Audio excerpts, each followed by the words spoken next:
Well, hello everyone and happy Tuesday. It is digital host A.J. Wuest welcoming you back to Before the Four, the live stream where I go through some of 48's top news stories and then some before our 4 o'clock newscast. Wherever you're watching today, whether it is on YouTube, whether it's on Facebook or the 48 Now live stream, thanks as always for watching and spending just a little bit of your Tuesday afternoon here with me. Now I believe it is time we started off, and starting things off in DeKalb County, where a Crossville man was indicted by a DeKalb County grand jury for manslaughter following the death of another man back in March of 2023. Now, according to DeKalb County Sheriff Nick Weldon, 31-year-old Brandon Lee Croft, that is who you're seeing on screen, he became the suspect following an investigation into the death of Zachary McClendon. Now, the investigation began back in March of 2023 after McClendon was found dead in his home.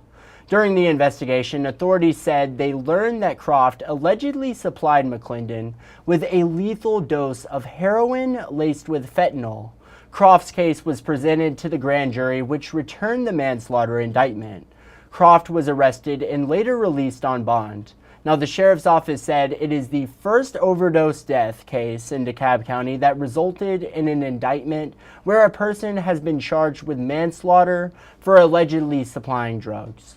But now, here is another story for you all, or not a story. Let's actually take a look at the weather. 48 First Alert Chief Meteorologist Brad Travis has a look at your latest forecast. How's it looking, Brad?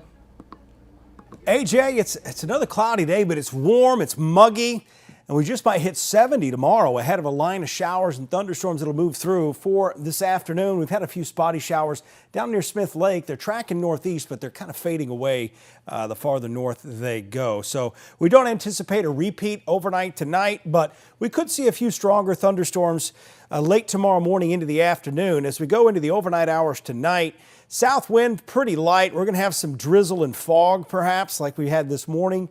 And tomorrow morning, same situation, south wind around 7. We wake up above normal in the upper 50s.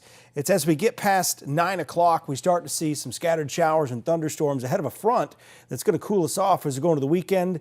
Some isolated thunderstorms with gusty winds. Notice this is 12:30 in the afternoon. Get a little bit better organized as they track to the east-southeast, and the north wind picks up about 10, gusting to 15 by tomorrow evening, right around sunset. Here's your 3-day forecast. A big drop in temperatures as we head into the first weekend officially of winter. 52 Thursday, 49 Friday.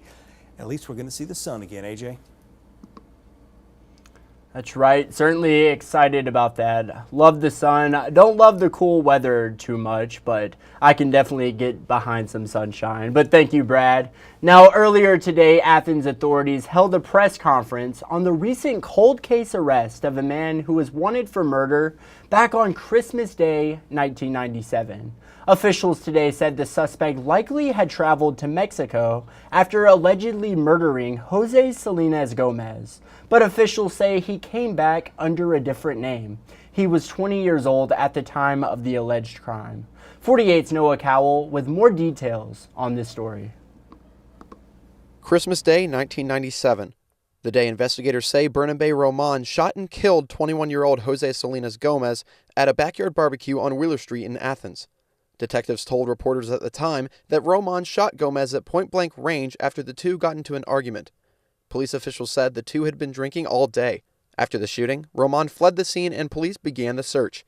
But days turned into weeks, then months, then years. Roman was indicted by a grand jury just a couple months after the shooting happened, but authorities couldn't find him. Until yesterday. Authorities learned Sunday that Roman was living on Bain Road back in Athens. They quickly obtained a search warrant and arrested him at his home. How did Roman go undetected for decades? Where has he been the last 26 years? Athens police plan to reveal more details surrounding this investigation in a press conference on Tuesday morning. Reporting in Athens, Noah Cowell, 48 News on your side. Well, thank you, Noah. And now Alabama lawmakers are looking to change the current formula on how public schools in the state are funded. That's because the state has not changed the way public schools are funded in over 30 years. For the past several decades, districts received money for every student that is in their district. That means districts with more students received more money. A new funding model that lawmakers are considering implementing, however, would have a weighted funding component. 48 Sarah Grace Kennedy recently spoke with State Senator Arthur Orr, who says that this means more money would be allocated to districts with a high concentration of low-income students. Students who have disabilities as well, and also students who are just now learning English. What the research shows, particularly in the area of poverty and English language learners, is that if you give more resources, that over time the outputs and the test scores do increase considerably, and it does take time. Sure, and you can read that full story from Sarah Grace on our website. Just go to WAFF.com. But now a story in case you missed it. Yesterday in DeKalb County, a major arrest as 8 are now behind bars in connection to a human trafficking sting. 48 Savannah Saab brings you more details on Operation Merry Christmas. Investigators here in DeKalb County say 8 men have been arrested for traveling to meet a child for an unlawful sex act, and that is a Class A felony. Sheriff Nick Weldon says this is just part of a growing number of sex crimes in the county. Investigators say the men were arrested on Saturday. They say each of the men that were charged were fully aware beforehand that they were meeting a child under the age of 16 with the intention of sexual contact. Some of the men were found to be armed with knives or firearms. Investigators also say they recovered 7 vehicles, $2,000 in cash, and multiple weapons that were seized by deputies. The operation was conducted in a manner which created no threat to the public. And all 8 men still remain in the DeKalb County Jail with bonds ranging from $100,000 to $150,000. Sheriff Nick Weldon said in a written statement that this has been a growing problem in the county for a few years now, but he says the best way to stop it is to, quote, start hunting it down. Reporting in Fort Payne, I'm Savannah Sapp, 48 News, on your side. Well, the Alabama community is still mourning the death of Auburn chaplain Reverend Chet Williams, who tragically passed away after drowning in Lake Martin Sunday. 48's Aria Pons on the remarkable legacy Reverend Williams left behind. Chet Williams, lovingly known as Brother Chet to athletes and students all over Auburn, tragically passed away Sunday evening. Williams was with the football program for about 26 years. Officials say Williams was trying to get onto a boat from a dock when he fell into the water and drowned. Everybody's going to live life, but not everybody's going to leave a legacy like Chet Williams. Kerryon Johnson and Deshaun Davis have known Williams for years. Both played at Auburn and got to experience Williams' legacy firsthand. Now, they try to bring that same legacy to UNA's football program, where they work as coaches. He just talked to me a little bit and he said, look, you have more to offer this world than just a helmet. And that really stuck with me. Williams was the team's chaplain and also ran a few programs on campus as well. Johnson and Davis say Reverend Williams was one of their favorite people in the world. When times were tough, he was there. He was the heartbeat, the lifeline of the football team. And he's, a guy behind the scenes, didn't get a whole lot of limelight, didn't want it, didn't care. He was just there to help us, and he helped more kids than probably anybody I've known. The last time Davis and Johnson saw him was when he traveled all the way to Florence to give UNA players a sermon. Davis says when he couldn't see a light at the end of the tunnel, Williams gave him direction in life. His physical body is gone, but his spirit and his legacy will live forever because he made a lot of people that came through Auburn University better. Not even just athletes. The regular students loved him. They hope everyone remembers how influential and just downright amazing Williams was. Reporting in Florence, Aria Pons, 48 on your side. Well, thank you, Aria. He will certainly be greatly missed. Now, coming up after the break, we'll talk about a new ordinance indicator on build-to-rent homes, drones, they're everywhere, and a Tennessee couple who recently received a new home after their last one was destroyed by Hurricane Helene. It's all ahead. I'll see you all in 1 minute.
Well, hello and welcome back to Before the Four. Now, heading over to Decatur, where new regulations on build-to-rent homes are now in place after a 3-1 decision from the City Council yesterday. 48's Callie Neese with those details. Ordinance 244599 is approved 3-1. Monday morning, the Decatur City Council, in a 3-1 vote, passed a new ordinance. Now developers will have to disclose if they are building homes with the intentions to rent or to buy. This was approved just days before a moratorium on build-to-rent homes was set to expire.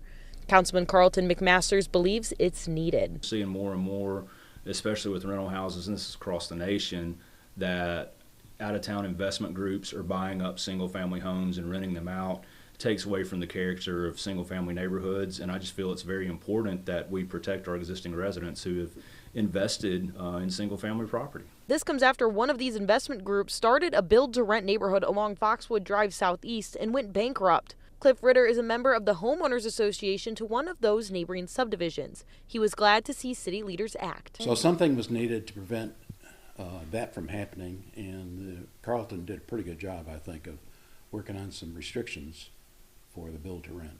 Now these bills will go to the Board of Zoning and Adjustments to approve. McMaster says they have the power to put more conditions on builders that the City Council doesn't have the ability to enforce. One good thing about that is that lets them put more conditions on, okay, it's like, hey, you can have this, but if you do it, okay, you're sandwiched between a neighborhood that's got all brick houses, you can't put a vinyl house here. You've got to put brick here, where us as council members, we don't have that authority, but the Board of Zoning and Adjustment does. Now, let's talk about those mysterious drones up in the sky. As Pentagon officials are reiterating there's no indication of malicious activity. NBC's Tom Costello with more.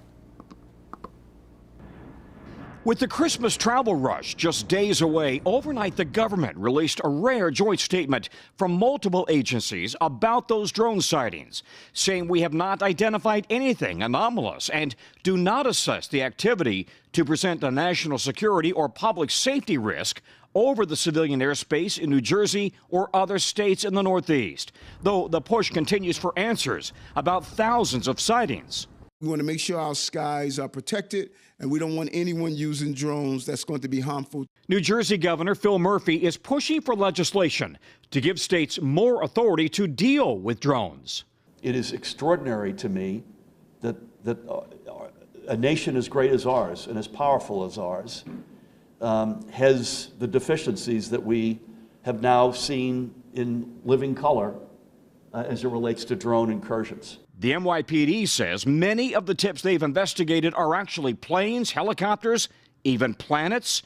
President-elect Trump is suggesting, without offering evidence, that the government or military knows more about the drones than they're saying. Our military knows and our president knows. And for some reason, they want to keep people in suspense. Adding that he's canceled a weekend trip to his New Jersey club because of the sightings. They're very close to Bedminster. I think maybe I won't spend the weekend in Bedminster. Some lawmakers, Democrats and Republicans, remain frustrated with the federal response. I won't let the federal government insult the American people and claim they aren't seeing things that they're seeing with their own two eyes. Meanwhile, a company specializing in drone radar, Robin Radar, is now working with the New Jersey State Police. How can your technology help the New Jersey State Troopers? They will be able to detect an object in the sky and also provide some data analysis of what in fact that object is, where it's going, and possibly its origins. And now turning to national politics, and Donald Trump's transition is picking up steam as one of his most controversial cabinet picks, Robert F. Kennedy Jr., made his first appearance on Capitol Hill yesterday. The president-elect also held his first news conference of the transition at Mar-a-Lago, where he defended Kennedy and held forth a range of topics for more than an hour. NBC News' Garrett Hake was there. President-elect Trump's polarizing pick to lead the Department of Health and Human Services, Robert F. Kennedy Jr., returning to Capitol Hill this morning for a marathon day of meetings with senators. Kennedy, the former independent presidential candidate turned Trump supporter and longtime vaccine skeptic, pressed on his views about the polio vaccine as he shuttled between meetings. Kennedy has long touted discredited claims of a link between childhood vaccines and autism, which have been repeatedly debunked, leading to concerns about what his leadership of the federal health agencies could mean. What do you say to people who are worried that his views on vaccines will translate into policies that will make their kids less safe? No, I think he's going to be much less radical than you would think. I think he's got a very open mind, or I wouldn't have put him there. Trump asked later if schools should mandate vaccinations, pivoting to COVID. I don't like mandates. I was against mandates. Mostly Democrat governors did the mandates. But school vaccination requirements are set by states, with the federal government providing vaccine approvals, recommendations, and schedules, limiting the direct influence Kennedy or Trump could have. Trump also announcing a $100 billion investment from Japanese technology firm SoftBank, which he says will create 100,000 new American jobs by the end of his term, and remarking on his improving relationship with tech company leaders who have traveled to Mar-a-Lago to meet him. In the first term, everybody was fighting me. In this term, everybody wants to be my friend. The biggest difference is that people want to get along with me this time. Still, the president-elect's facing a new legal setback today, with a New York judge who presided over his hush money trial now denying Trump's bid to toss out his guilty verdict. The president-elect's lawyers had argued that verdict should be vacated in light of the Supreme Court's ruling expanding the scope of presidential immunity. The judge has not yet set a sentencing date. Well, thank you. And now check this out. A Tennessee couple who lost their house in Hurricane Helene got a brand new home Thursday, and $1 million donation will help to build more homes for more Helene victims. Natalia Hillian has the story. For the past 15 years, Gerald and Patricia Peterson have been calling this area home, but 2 months ago, their house was destroyed by the storm. I seen my house go down the river, floating, and the house is behind us. I seen it come and took my garage down. Where this house is sitting right now, it was approximately 14 feet of water. Thursday, the Petersons got the keys to their brand new home that was built in the same place as their old one. Jerry said I gotta ring the doorbell. This project, all thanks to the Appalachia Service Project and volunteers coming together in the community. Owner of Tucker Home Builders, Richard Tucker, says when his construction crew heard about this effort, they immediately wanted to help. 95% of my guys that work for me come down here and volunteer their time for nothing. And it's more than just a house. The crew surprised the Petersons with a fully furnished home.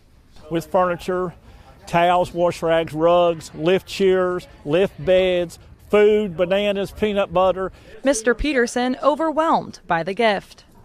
I was shocked.